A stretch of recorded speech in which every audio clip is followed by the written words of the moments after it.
শ্রীরামকৃষ্ণ একটু হেসে প্রতাপকে বলছেন, তুমি বলছো বটে কেশবের নাম রাখবার জন্য সব করছো, কিন্তু কিছুদিন পরে এ ভাব তোমার থাকবে না। একটা গল্প বলি শোনো।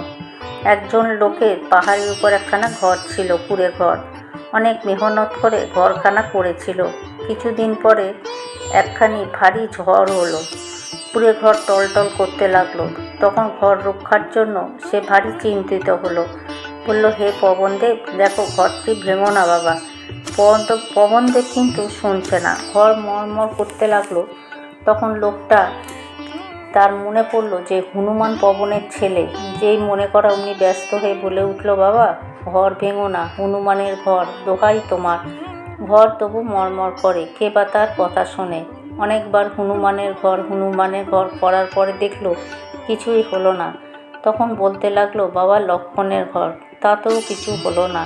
তখন বলে, বাবা রামের ঘর, দেখো বাবা ভেঙো না, দোহাই তোমার। তাতেও কিছু হলো না। ঘর মরমর করে ভাঙতে আরম্ভ হলো। তখন প্রাণ বাঁচাতে হবে, লোকটা ঘর থেকে বেরিয়ে আসবার সময় বলছে, যা শালার ঘর। তাই ঠাকুর প্রতাপকে বলছেন, কেশবের নাম তোমায় রক্ষা করতে হবে না। যা কিছু হয়েছে জানবে ঈশ্বরের ইচ্ছায়। তার ইচ্ছাতে হলো, আবার তার ইচ্ছাতেই যাচ্ছে। তুমি কি করবে? তোমার এখন কর্তব্য যে ঈশ্বরেতে মন দাও, তার প্রেমের সাগরে ঝাঁপ দাও।